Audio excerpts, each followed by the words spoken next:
Estimadas maestras y maestros, cálido y cordial saludo. Soy Javier Peña Rodríguez, asesor pedagógico de Corpo Integral 3.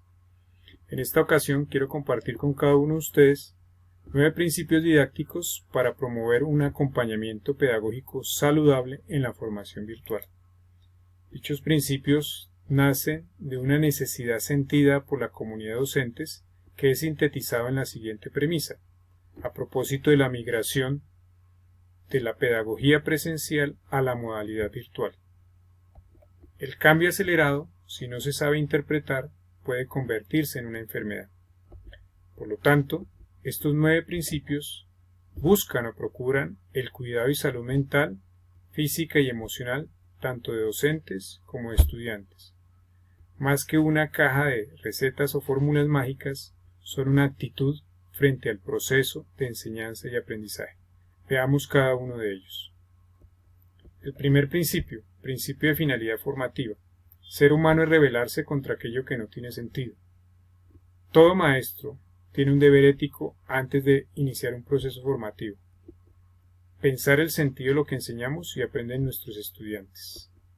Cada vez que planeemos clase, elaboremos una unidad didáctica, preguntémonos, ¿qué sentido le encuentran mis estudiantes a aquello que enseño o aprenden en mi asignatura?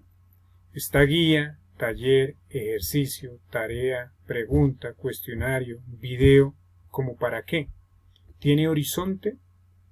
Recordemos, el horizonte formativo de nosotros los maestros es el tipo de persona que queremos ayudar a formar con nuestras prácticas pedagógicas.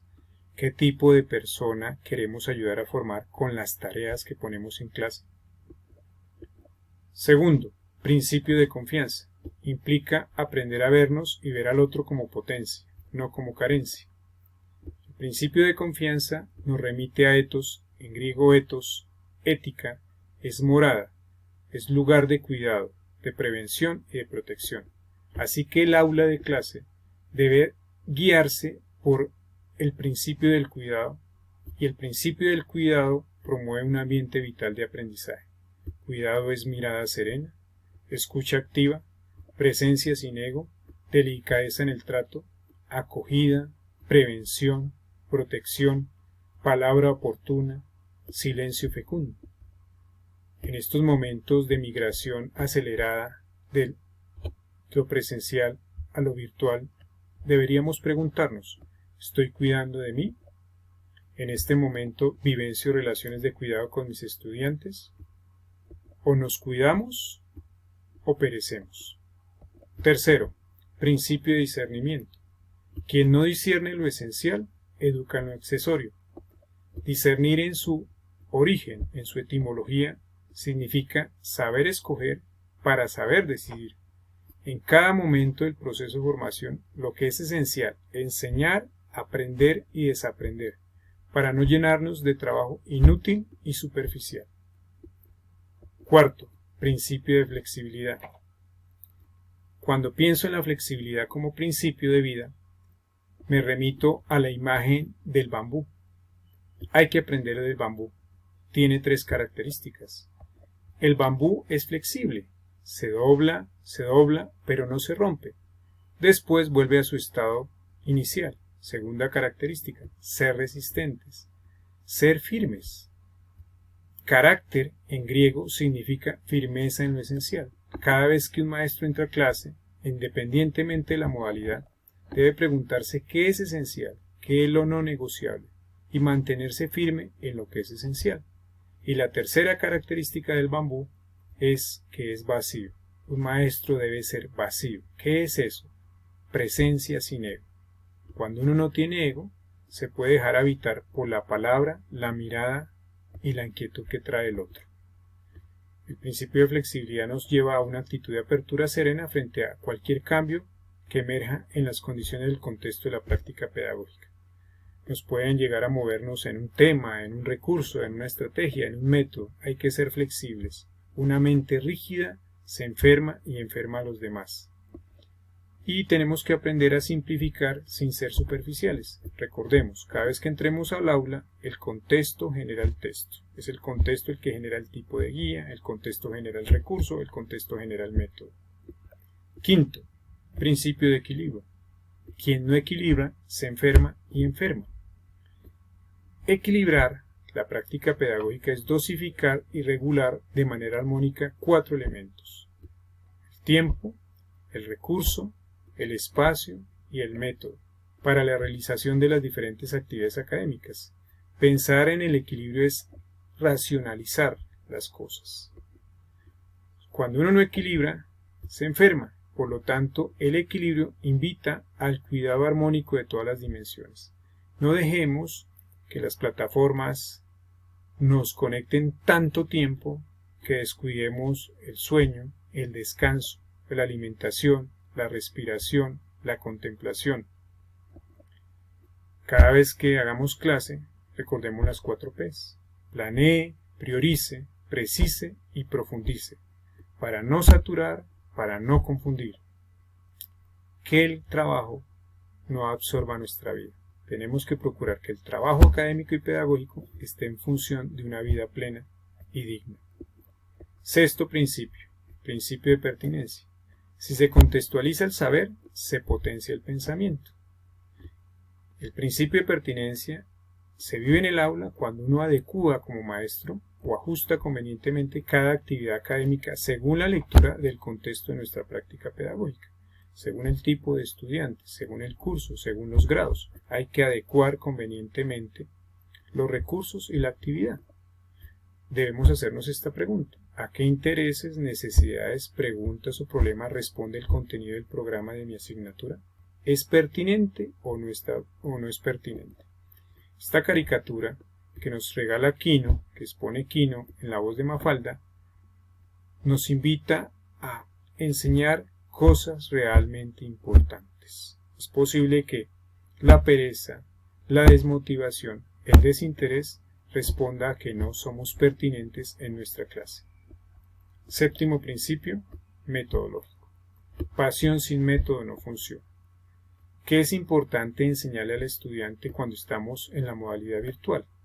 A que elabore cada producto académico atendiendo las pautas metodológicas propuestas por el docente desde el primer momento.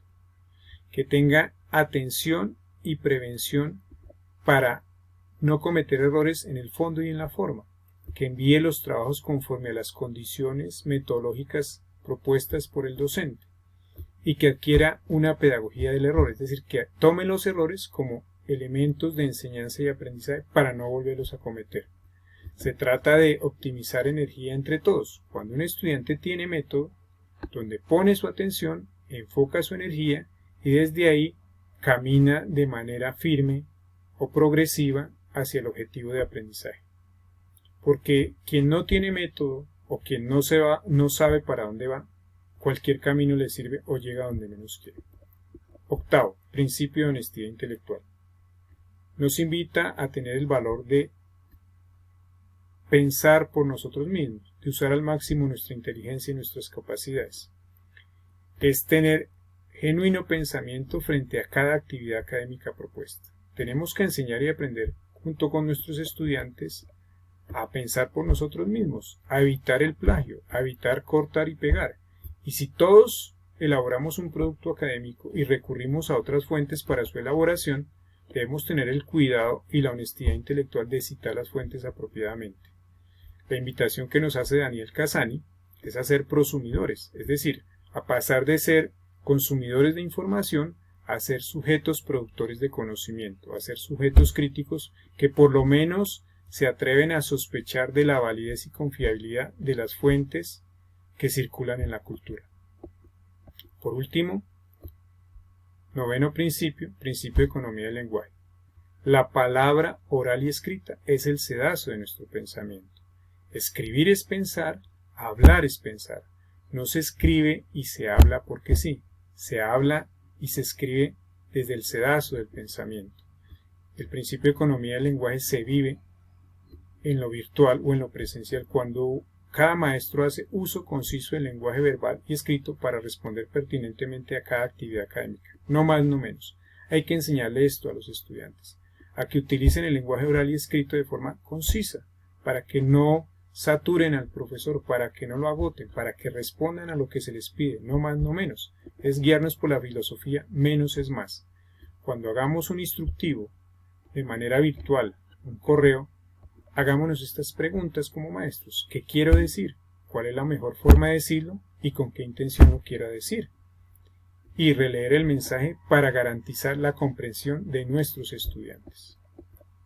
Vistos estos 9 principios que espero aporten pautas claves para repensar la práctica pedagógica, los quiero invitar a nuestros 3 programas de formación virtual 2020. Tenemos en este momento 3 programas, 2 diplomados y un curso. Los 3 otorgan créditos para ascenso en el escalafón, los diplomados otorgan 3 créditos, el curso otorga 2 créditos, el primer diplomado gira en torno a las aulas en paz y su línea de trabajo es la ética del cuidado y el enfoque de competencias ciudadanas. El segundo diplomado es responsabilidad de la escuela, el papel del conocimiento para la transformación social y su línea de trabajo o profundización es la creatividad en el plano personal y en el plano de la práctica pedagógica. Y el curso Repensar la práctica pedagógica desde un enfoque por competencias tiene como pretexto las pruebas saber para desde las pruebas saber y la práctica pedagógica repensar la formación de sujetos, docentes y estudiantes competentes. En ese curso trabajamos diferentes tópicos de profundización. Está la lectura crítica, están las competencias blandas, está el aprendizaje colaborativo, están los modelos didácticos contemporáneos como enseñanza para la comprensión, como aprendizaje basado en problemas, como la pedagogía dialogante. Estos 3 programas inician virtualmente en la tercera semana de mayo. Para mayor información e inscripciones, visítenos en www.corpointegral3.com. Quiero cerrar estos 9 principios con el horizonte ético pedagógico que nos ha movilizado durante todo este tiempo de formación con docentes. No está de más volver a hacer la pregunta fundamental: ¿para qué educamos? El único motivo por el cual tenemos algo que hacer en el campo de la educación es la esperanza de una humanidad nueva en otro mundo que es posible, en otra escuela que es posible, en otra práctica pedagógica que es posible. Guardo la esperanza de que en este momento o en este tiempo lo técnico no erosione nuestro espíritu pedagógico. Gracias maestros por escucharme y espero que estos 9 principios sean útiles, pertinentes y convenientes en este momento. Feliz tarde.